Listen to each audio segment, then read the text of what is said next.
Hello and welcome to episode 5 of the Forward Progress Football Podcast.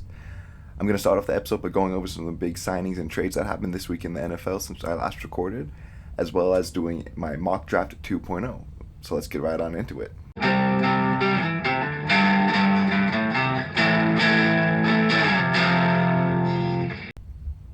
Alright, so right off the rip, we're going to talk about Deshaun Watson being traded from the Houston Texans to the Cleveland Browns. This is definitely a difficult subject. There's a lot of shady stuff that he's been accused of doing. He still has 22 civil lawsuits despite 2 grand juries not acquitting him. I think that's the correct term. Just finding him not guilty in the criminal charges that he was facing. However, it is still, how do 22 people come up and say, very similar stories about him going to all these different massage parlors? I understand the uncomfort behind Browns fans and being I don't want to, I don't know if I want to support the team. And just with the whole NFL, he was auctioned off as kind of like the Bachelor, He was hosting people, he was having them give presentations on why they should want him, It's the opposite of most free agency or trade deals. Just a very weird overall situation, and that's really all I'm going to say about the off-field stuff because I don't know. I'm not a lawyer. I don't know all the legal allegations. I just know what I've heard so far, and it's very damning and very uncomfortable to talk about, But on the field, Deshaun Watson is one of the best quarterbacks in the league and should make that Browns offense just click, ignite, spark. It should be explosive there. The difference between Baker and Deshaun may only be 13 quarterbacks, but if Deshaun comes in and returns to form as a top 5 quarterback, that allows the Browns to stay competitive in the division, which is something that obviously they weren't able to do last year with all the injuries, as well as to Baker and then the whole Odell drama falling apart.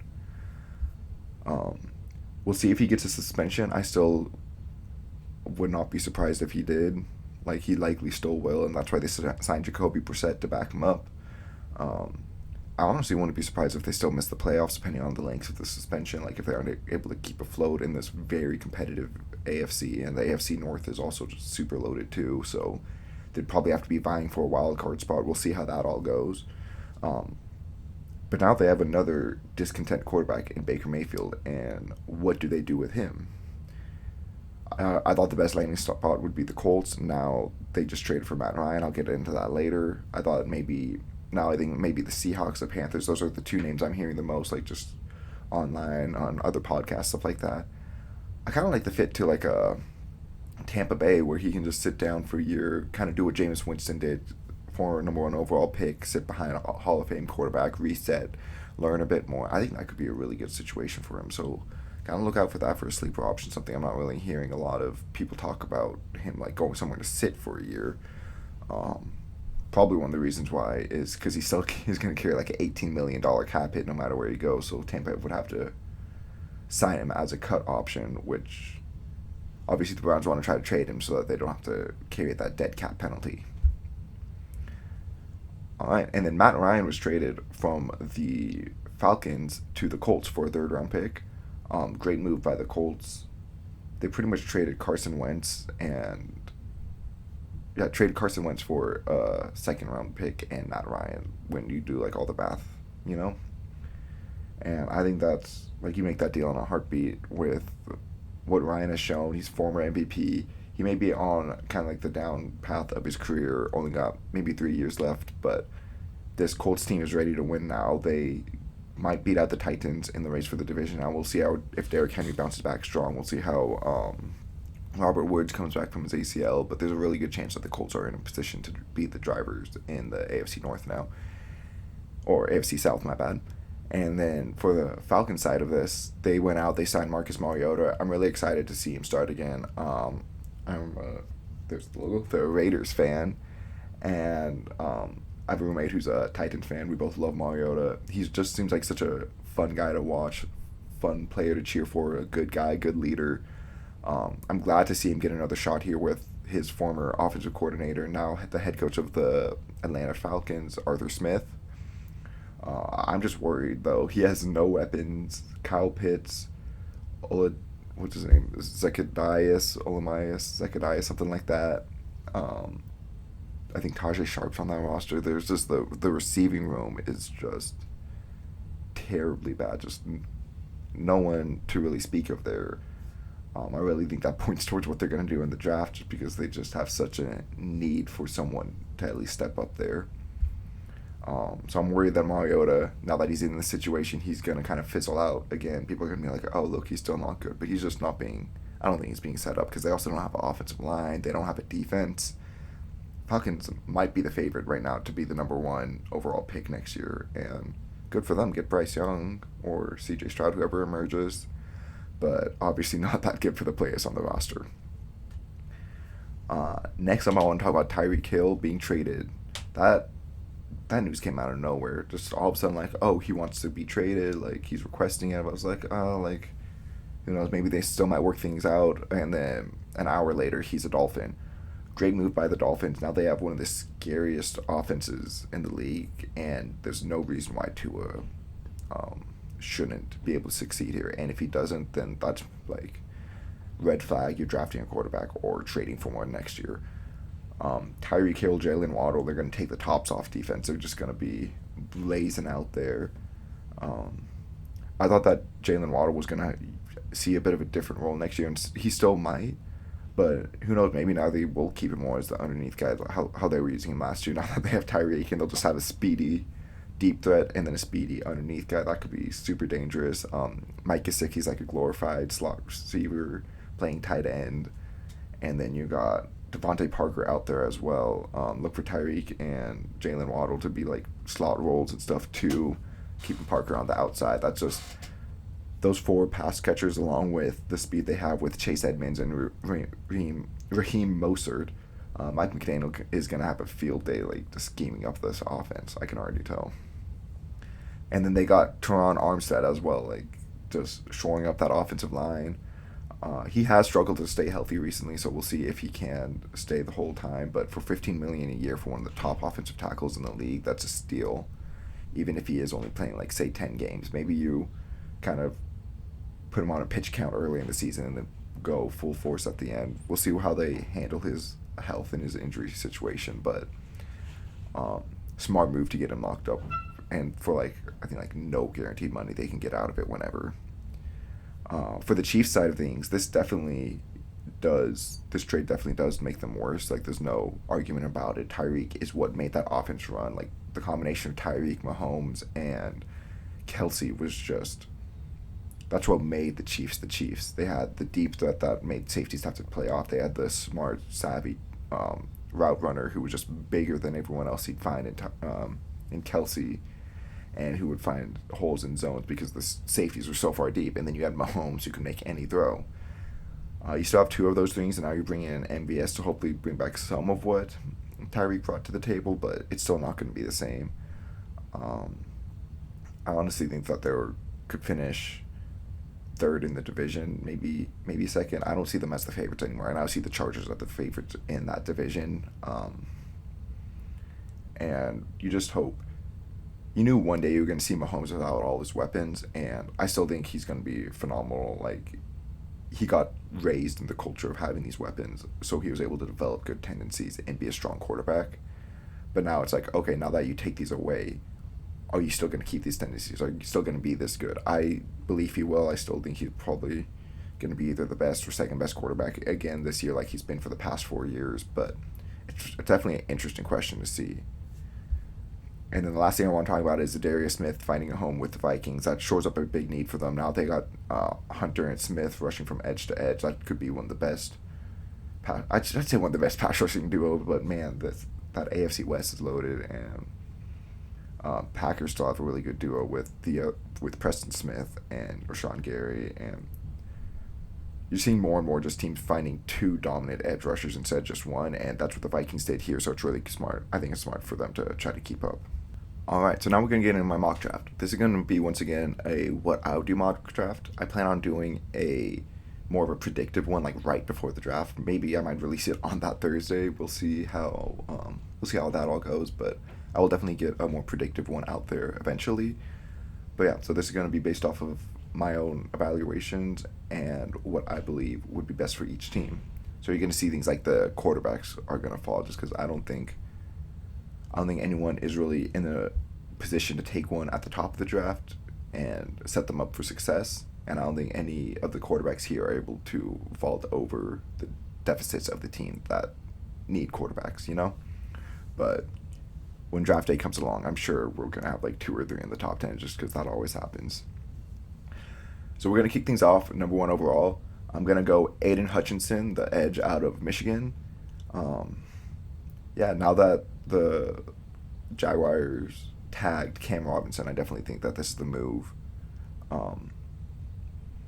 He's the best player in the class for a reason. He's not going to be like your Bosa or your Chase Young or Myles Garrett, like coming out the gate like amazing. But he's definitely like a solid overall edge rusher who you want on your team. He's definitely the best edge rusher in this class and would be like a top 2 or 3 in most other classes. And you take that any day of the week. You want to get a cheap pass rusher who's one day going to be worth 25, maybe without the markets going eventually 30 million when you have to re-sign him. You want to get that on that 5-year contract cheap right away. And that'll help out this defense alongside Josh Allen. As I said, you want to have those 2 dominant edge rushers, and I think Hutchinson can bring that to the table. Number 2, I'm going to go with Kyle Hamilton, the safety out of Notre Dame. So I think you can really go 3 spots here if you're the Lions. You can either go Hamilton, you can go the edge rusher Kayvon Thibodeau out of Oregon, or Derek Stingley, cornerback out of LSU. Last time I had them going Stingley, but I think you need someone who's a bit more solid, Stingley's got injury concern, and he was really explosive his first year, but not as good his next 2 years. And Hamilton is just one of the best safety prospects like we've ever seen coming out. Obviously, this is my first year doing all the scouting and stuff, but he's just, you see him do things like coming out of nowhere, breaking on balls. He's really smart. He's not the fastest. He's faster than his 4.59 speed showed, but he makes up for that with his IQ, with reading, diagnosing plays. He's physical. He's willing to make tackles. He's big. He's like 6'4", 220, I believe. I think those, let me make sure those measurables are correct. Yeah, 6'4", 220. He's just everything you want in a safety and more. So I think the Lions, and then Kayvon Thibodeau, I think you go with Hamilton over Thibodeau because you already have some solid edge rushers there in the Aquara brothers and Charles Harris. And I think Hamilton has a better chance of being like a bigger force multiplier for that defense alongside Tracy Walker in the backfield. Number 3 overall, I'm going to have the Houston Texans up, taking Evan Neal, the tackle out of Alabama. So Evan Neal is the most well-rounded tackle in this class, and he might be the most physically gifted, either him or Ikem Ekwonu. I value pass blocking more than I do run blocking, and so Charles Cross kind of has the edge on Neal over in that regard. However, I think because of how physically gifted Evan Neal is, you gotta take him over Cross. You have to bet on his ability to become that dominant pass blocker like Cross is, but also he already is a better run blocker and has the physical upside to be an even better pass blocker than Cross is. So number 4 overall, you have the Jets, and I think the question here is kind of the same thing as the Lions, except for instead of safety, obviously, on with Hamilton, you're thinking tackle. So are you going to go with one of the tackles, cornerback, or Kayvon Thibodeau? And I think they go Kayvon Thibodeau. I think they go with him because he is just, once again, like kind of like Hutchinson. I think they're a lot closer than a lot of people are talking about right now. And I think Thibodeau also like might be better against the run out the gate. Just needs to work on his pass rush a little bit more than Hutchinson, but he's just a dominant player for Oregon, and all this stuff's coming out about his motor and character and his love for football, and you just don't see that when he plays. He plays with aggression on every play. He hungry for the ball, and I think he's going to make an impact. Him and Shaq Lawson could be an amazing edge rushing duo. Robert Salah came in last year, and this defense was just disappointing for a defensive minded head coach. Like, I think it might have been statistically the worst. And so you want to bring in someone who will definitely raise that. As I said, Stingley's got some question marks about health and then just production over the last couple of years. So I don't think the Jets really want to take a risk on that. And yeah, being a defensive coach and just having such a poor defense last year, I think it just makes more sense to go Thibodeau over one of these offensive tackles. You already have a pretty solid offensive line. Like, you could use one more guy, but I think the edge rush is a much more pressing need for them. So, yeah. And at number 5, you got the Giants. And once again, all these teams at the top kind of have the same needs. So I'm looking at tackle, I'm looking at guard. I'm not really looking at edge rusher so much, just because I think those are like those top 2 guys, and then there's kind of like the next 2 or 3, down. So I have the Giants going with Charles Cross. As I said, I value pass blocking more than run blocking. So I think he should be the move here. He should give Daniel Jones just another reason why he should be able to succeed. And those should be your bookend tackles for years to come with him and Andrew Thomas. Some guys do struggle going from left to right, so that's the only worry I really have for him transitioning. And then also going from Mike Leach's gimmicky air raid offense of just always just hucking the ball to a more pro-style offense. He's going to be asked to do more vertical sets in his pass pro, and in the past that hasn't translated as well. But Charles Cross is just so technically refined at his pass protection that I believe like he should be able to do just fine when he gets to the NFL. Next up, we got the Panthers, and this time they are going to grab Ike Mekwonu, the tackle out of North Carolina State.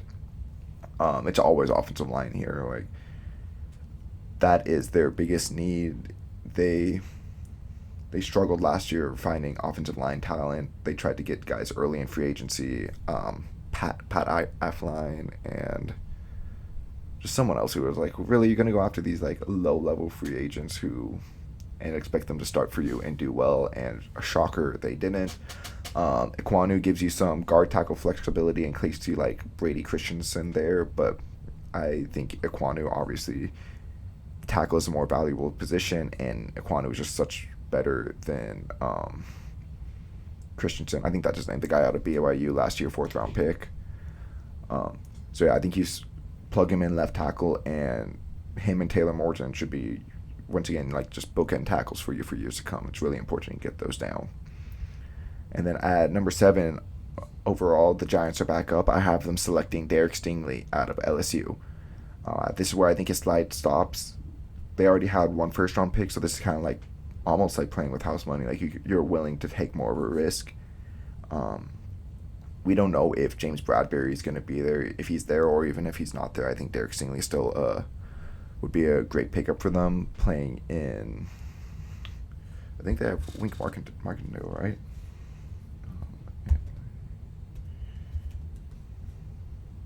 Yeah, so they have Wink Martindale now. He likes to play a lot of press man, and Derek Stingley is like strong, physical, in your face. He's really good. Like, freshman year, he was just glue on receivers. Like, he's one of the most physically gifted cornerbacks, and I think you chase that upside, you go for it.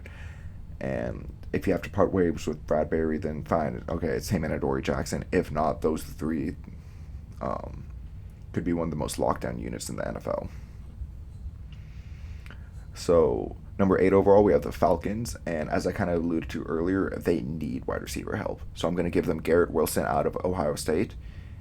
He's the best overall receiver in this draft class. He's got the size, he's got the speed, he ran faster than a lot of people expected at 4.38. He's got the separation ability, he can win with the ball in his hands. He's got the overall profile of a wide receiver 1, which is what they need, and he should complement Kyle Pitts really well. So I'm excited to see I would be really excited to see that offense with those 2 running it, and then hopefully Mariota can make some magic there. Number 9 overall, the Seattle Seahawks getting that pick from Denver for the Russell Wilson trade. I have grabbing Bernard Raymond. Their tackle situation just isn't it right now. I think they have Stone Forsythe, who was a rookie last year, who maybe they trust to come in and take the starting role, but I wouldn't bank on that, especially if they're committed to reloading and not rebuilding. So you want to grab someone who can come in. He's going to be, I think, a dominant run blocker out the gate. His pass pro definitely could use some work, but the Seahawks have the Shanahan style. Shane Waldron is their offensive coordinator coming from the Rams a couple years ago, and so they need more pull blockers, move blockers, guys like Raymond. This is what he did in college, and should create some running lanes definitely for Rashad Penny and whoever else they have running behind that offensive line. And then at number 10 overall, I have the New York Jets selecting a wide receiver, but I'm going to have them go with Jameson Williams out of Alabama. They were in on the Tyreek Hill sweepstakes. They technically got it first, but then Miami came in and was like, whoa, whoa, whoa, whoa, let me get on this. And Miami ended up getting that from, what's it called, KC.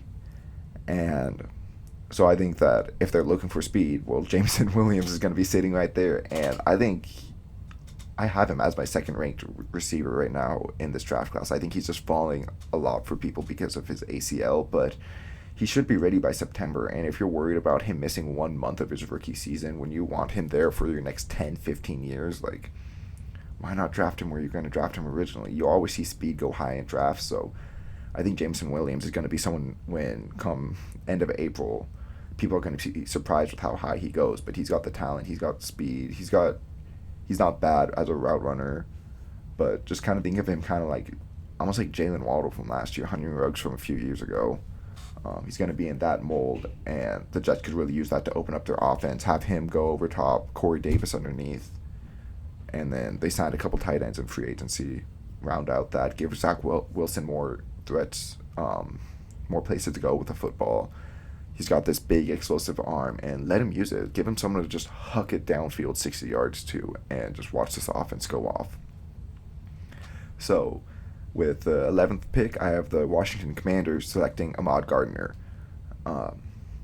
They made a big splash in free agency last year with William Jackson. They already have one of the Fullers. I think it was Kyle.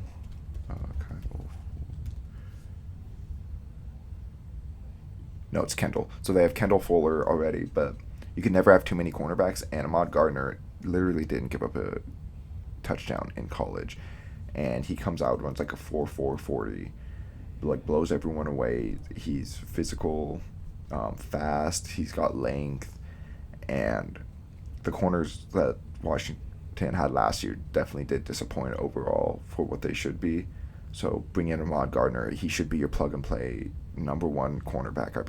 I think he can do that right off the rip, and if not, he definitely has the skill to develop that while behind Jackson and Fuller. You could always kick Fuller inside or Jackson. I don't know if I don't think either of them have the experience, but I think they have the physical ability to. So I just think you need to round out that defense. And then number 12, I have the Minnesota Vikings selecting Trent McDuffie out of Washington, the cornerback. Once again, they have Cameron Dantzler and then like no one else. Like Harrison Hand, I think, is slated to be their second outside corner, and that's just not going to cut it in today's NFL. Trent McDuffie is a bit of a smaller corner, but you see this. You saw DJ Reed Jr., you saw the Rams guy, Darius Williams, both get big paydays from the NFL. I don't think NFL like coaches and front offices are afraid of size at corner or wide receiver anymore, just because there's so many rules that prevent them from being overly physical, that smaller guys can get away with stuff. And when you got speed and instincts like Trent McDuffie does, he should be able to be just fine in not Washington, Minnesota, yeah. So 13 overall, now the Houston Texans, getting this from the Deshaun Watson trade, will select Travon Walker, the edge out of Georgia. They need help everywhere. They just need to grab best player available, and I believe that's what Travon Walker is. He's able to play inside and outside. Probably we want him outside on like earlier downs, but able to play more of like a joker role on later downs, or you can have him just rush off the edge. He can do both. He had one of the best pro days ever, but then was overshadowed by the other two Georgia defensive linemen, so kind of sucks for him for that, but he's still getting hyped up. Not even sucks for him. I've seen him go in drafts as high as like number 5 overall. Like, people are just going crazy for him, and he didn't have the production in college, which is a bit concerning, as he did play alongside 2 other first round picks. Um, but it's also like maybe that's just Georgia, because all 3 of these like insane defensive linemen that will be coming up shortly in this draft, um, they didn't have the production that you would expect to see from them, but they have all the physical abilities, and no reason why once they get into the NFL why they shouldn't be this amazing. All right. At number 14 overall, I have the Baltimore Ravens selecting Devontae Wyatt, the interior defensive lineman out of Georgia. So I was really sitting here between, do I go with Devontae Wyatt or do I go with the other guy, Jordan Davis? Devontae Wyatt's a bit smaller. He's 315, which I say smaller, but that's still huge. He's more of a finesse rusher. He doesn't have a lot of power to his game yet. He definitely plays smaller. Like, when I was watching him, you could have told me he was 280, and I would have been like, yeah, that looks like it. So he definitely needs to kind of learn how to use the strength that he has on his body more. But finesse-wise, he's fine. He should be one of the better interior defensive linemen out the rip at rushing the passer.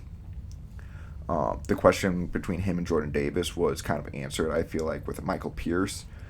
Michael Pierce, I don't think, will be as good as Jordan Davis, even year one. Like, Jordan Davis is just going to be a monster against the run, but you don't really need 2 of those guys on your team. And at the end of the day, everyone's stuffing defensive tackle. I feel like having 2 of those versus having 1 and then a pass rushing 1 is more valuable, even if Michael Pierce is only going to be here for like a year or 2 at his age. 15 overall, we got the Philadelphia Eagles selecting Nakobe Dean, the linebacker out of Georgia. And I'm hearing a lot of stuff about him kind of slipping, and I don't really understand why. He has great instincts and speed. I feel like he's really smart. I kept seeing plays where he'd see a guard pulling, and he'd be like, oh, like, I need to go follow that. I need to go in the direction of the guard. He'll see motion in the backfield and make a TFL. He's not the best against the run. He is smaller. He will get, like, if he gets blocked, he gets blocked. You know what I'm saying? But he's able to use his, like, football intelligence to kind of get around blocks and get to the running back. He's able to, he's a good blitzer, able to get skinny, get around, do some pass rush. He's got some pass rushing moves to him, and he's really good in coverage. He's got the speed. He's got the, as I said, the intelligence. He sees routes coming and stuff. So if he does, it's sounding like more and more he's going to slip farther and farther, and if whoever gets him, I feel like is just going to get a steal with him because he's solid. But he isn't the best against the run. So that's why with the 16th pick, I have the Eagles selecting Jordan Davis out of Georgia. As I said, this man is a monster, 340 pounds. I think he's like 6'4", maybe 6'6", and ran a 4.78. That, maybe 4.79. Either way, that's scary speed. You worry about him health-wise. And like stamina-wise, he wasn't able to stay on the field a lot of the times. I think he was only playing like 25 snaps a game, which is not worth the 16th overall pick unless you're just different. But I mean, he is different, and with NFL coaching and conditioning, I believe he could get to a more like athletic stage where he is able to stay on the field longer, and he can just 2-gap all day. He's strong, take on 2 blockers at once, and still get into the backfield. Just teams are going to have problems for him against the run, and I feel like the league kind of shifted away from the run, but with the Shanahan scheme and stuff, it's slowly moving back towards it. So I think the Eagles would be really wise, especially if they get Nakobe Dean right there, get the pass, more of the pass defense, followed immediately by some run defense.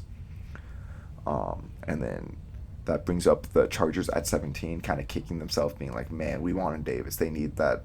They got Sebastian Joseph Day, but they could still use another big body. Maybe look for them to get someone in the 2nd round. But I have them going instead with Trevor Penning, the tackle out of Northern Iowa.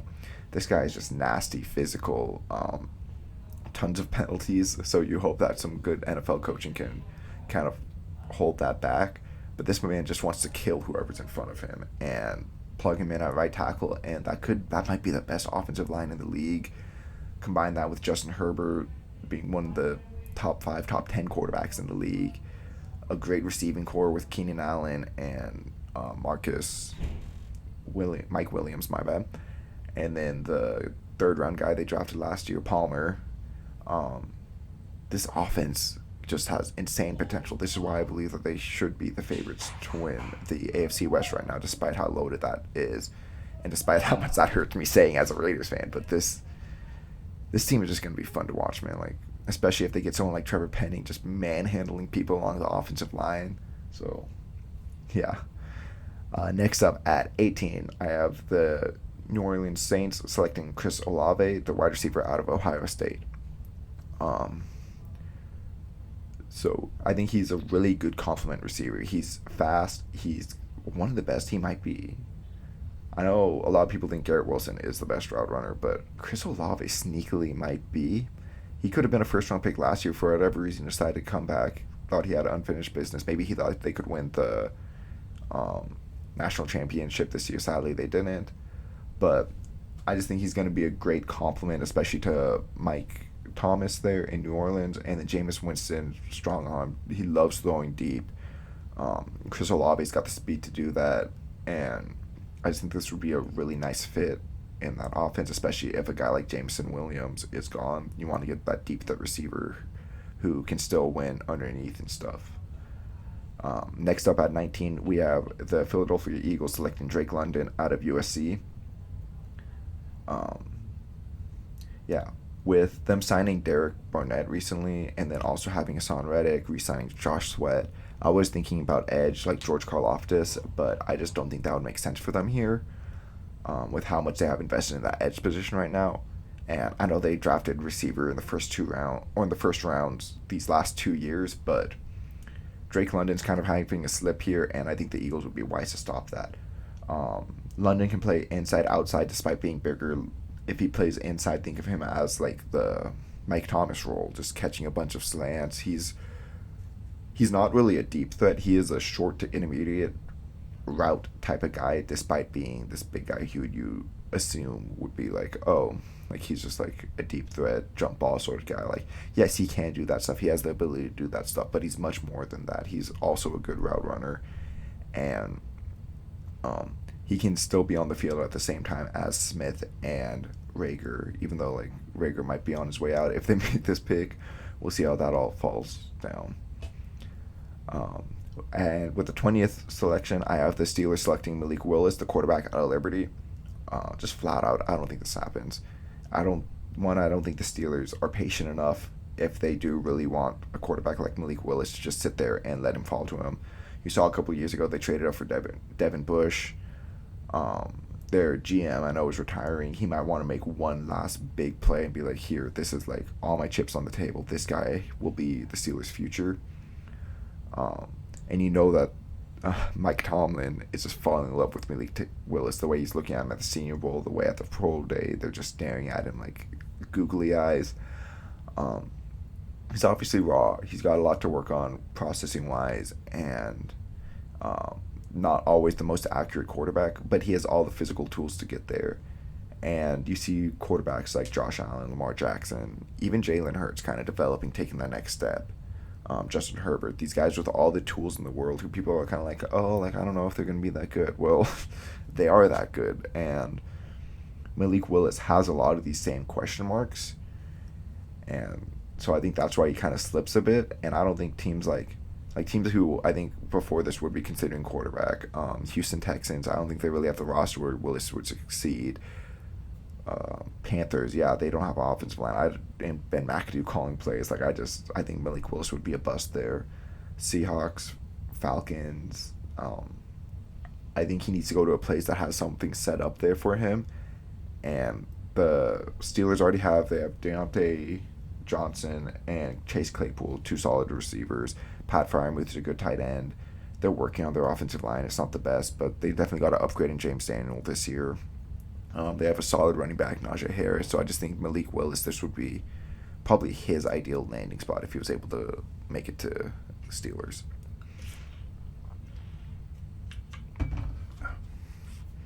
All right. So with pick number 21, I have the New England Patriots selecting edge George Karlaftis. The Patriots aren't typically ones to invest this highly in edge, but I think Karlaftis is just different for that. He's able to play anywhere from like a stand-up outside linebacker to three technique and interior, like that's over or outside the guard. And I think this flexibility is what Bill Belichick covets. He loves having these chess pieces along his defense, able to plug and play him wherever he wants. And I think Karlaftis brings that. He also shows that a lot of different pass rush moves already, despite being a college student. A lot of the times you see these big physical college athletes come in just winning because they're just physically better than the guys they're going against. Like these guys that they're going against are future accountants and lawyers, not NFL superstars. But Karlaftis also had some craft to his game, and he definitely needs to hone in and get better at just like one or two of them instead of just having like, oh, look at all this different stuff I can do. But the fact that he's willing to try all these different things and that he's able to at least semi-consistently win with them, I think Bill Belichick could have a field day if he lands him. Number 22 overall in the Devontae Parker trade, the Packers are going to select, not Devontae Adams trade, the Packers are going to select Treylon Burks, the wide receiver out of Arkansas. The Packers love their big body guys. That's like Devontae Adams was that, MVS was that. I don't know how big actually Jordy Nelson was. I don't think he was big body. 6'3", so yeah, even he was pretty tall. And Treylon Burks is just that. He's also got amazing speed. Like, yeah, he didn't really show it off that much at the combine, but just because he doesn't have track speed doesn't mean that he doesn't have game speed. He was able to outrun like all of Alabama's secondary, and Alabama's got some of the best athletes in the league, so, or in the nation. So yeah, they definitely need to fill the hole left by Devontae Adams, and Burks isn't going to do that by himself. Like, year one, he might just fill the hole that MBS is leaving going to the Chiefs now, but at least having something there is going to be better than just having Alan Lazard and whatever else they're planning on trotting out right now. 23 overall, I have the Cardinals selecting Andrew Booth Jr. This one was kind of tough for me. I was kind of thinking Linderbaum or Johnson, get an interior offensive lineman. Don't know how much longer Rodney Hudson will be there. And then Pugh and Jones, they're guards right now. Just like Pugh's old, not as good. Jones young, is he good? So lots of question marks there. But they also have question marks, I feel like, at cornerback with Marco Wilson, Byron Murphy. They need another outside cornerback. Murphy's definitely better suited for the slot, and I think Booth can just be that. He can play. He's a very scheme independent cornerback. You don't see that coming out of college a lot, and just very heady player. I think he should fit in well with the Cardinals, and fill a big need that they have there. So next up, 24 overall, I have the Dallas Cowboys selecting Tyler Linderbaum, the center out of Iowa. This is definitely, I think, a bit of a slip for him. He's like a generational center prospect, but that's almost like saying a generational fullback prospect, like just centers aren't overly valued in the NFL, and I think he will go somewhere between here. I think his range honestly could range from like 14, I think, is the earliest he'll go with the the Ravens, and then as low as maybe like 28 with the Packers. I don't think the Packers would take. I know the Packers just got Myers. So yeah, I just think he has a really wide range of outcomes for where he can go, because a lot of teams do have like a center in place right now, or have more pressing needs than center, just because centers aren't as valued.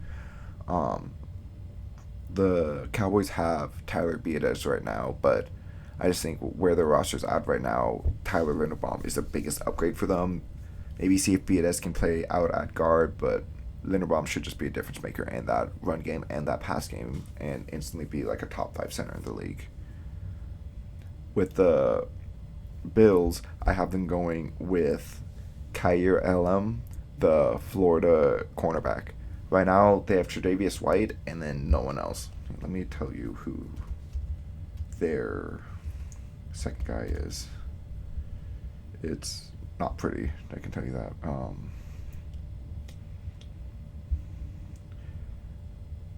Siren Neal. I think he was a pick by the Giants a couple years ago, I believe.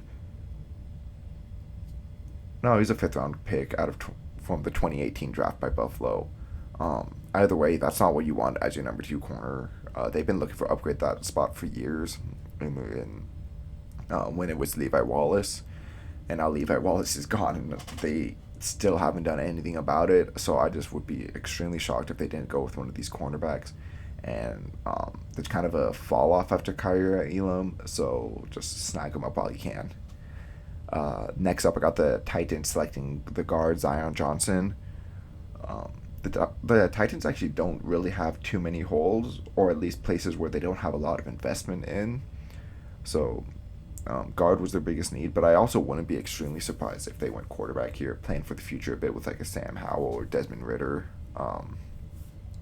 But Zion Johnson should be he's definitely the top guard in this class, and should be upgrade over what they have. They just cut Saffold, and so they need to replace that. And yeah, Zion Johnson should be plug and play for that aspect.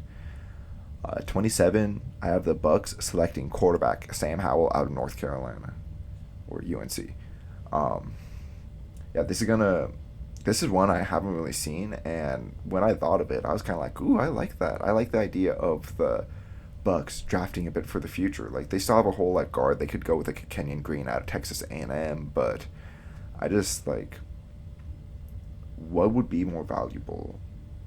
Getting a guard who's very solid, who makes your interior offensive line nice and pretty for the next 5-10 years, or get Sam Howell, who was really good as a sophomore, true sophomore at UNC, when he had all of his weapons like the Yami Brown and the Javonte Williams, and he looked like, oh, this guy might be like a top 5 pick next year. He loses all that. He loses his offensive coordinator. He loses a couple of other guys, go to the NFL, and the scheme just completely switches on his head. He's playing a lot more read option, and he still looks good. He still produces solid. He still had like an elite PFF grade, but he was definitely more of a one read and run quarterback, but with the physical arm talent and the speed, the size. And just imagine if he was able to sit behind Tom Brady, who has all the physical or all the mental ability, the ability to teach Sam Howell, to allow him to grow. Just imagine him sitting behind that, soaking in that knowledge, and using Tom Brady's knowledge to his advantage, combined with his physical ability. I just think the Bucks would be dumb not to take a quarterback if Sam Howell is sitting there staring him in the face. Like, you have to plan for the future. Tom Brady showed that he's got one foot out the door, and you don't want to be stuck there with Kyle Trask. Like, I know they spent a second round pick on him, but like, Sam Howell is just so like physically light years beyond Kyle Trask. Like, Kyle Trask is more like a Nick Foles, Case Keenum type. Sam Howell has the physical ability of like, I don't want to say Justin Herbert, maybe more like a Tebow physical ability, and if he gets that all in check mentally, sitting behind Tom Brady like that, I don't know, man. I just really fell in love with the idea of Sam Howell to the Buccaneers.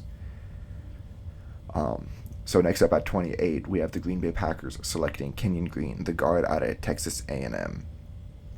I think you put him in at left guard and move Elton Jenkins over to right tackle. Jenkins is someone who's shown to have tackle to tackle, like tackle guard center versatility, which is super valuable. He plays at a Pro Bowl level, maybe even like all pro if he stays healthy for the whole season, at each position. So that kind of gives you the ability to go best player available along offensive line, which they still kind of need like one more guy to shore things up ever since they let Bulaga walk. So 29 overall, I have the Kansas City Chiefs getting this pick in the Tyreek Hill trade, selecting Sky Moore, the wide receiver out of Western Michigan. This is a guy, he's not overly fast, but man, is he elusive. He's small, he's like 5'10", but he's still like 195 pounds, so that's like how much I weigh at 6'2". He's got big mitts for hands, catches everything thrown his way, and he should he's not going to bring to the table what Tyreek Hill brought to the table. Like, no one is going to bring that ever again, I believe.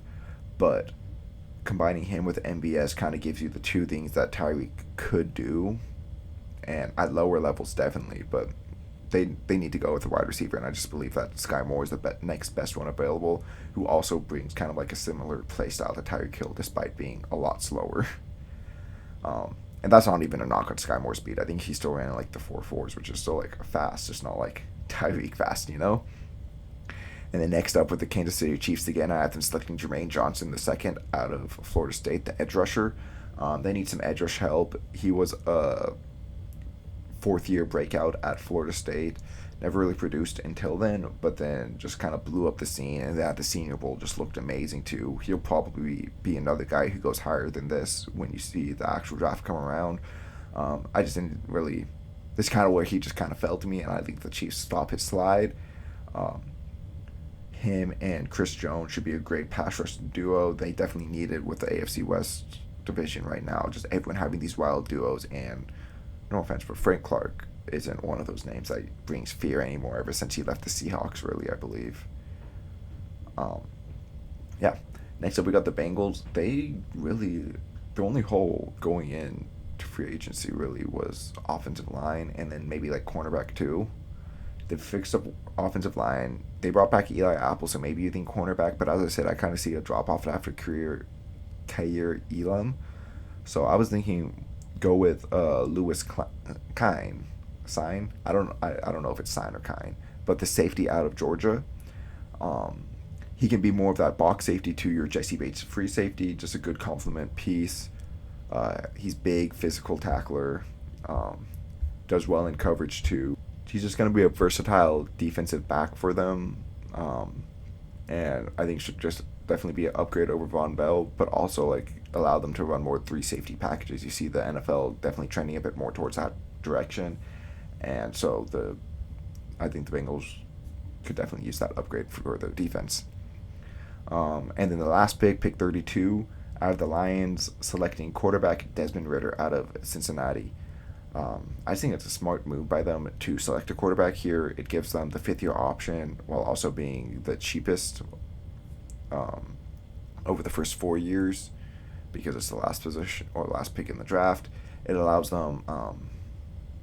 if they're thinking about a quarterback, if they like one of these quarterbacks, it allows them to take one and still have another pick 2 picks later. Like, they just have to wait, let the Jags pick, and then they pick again.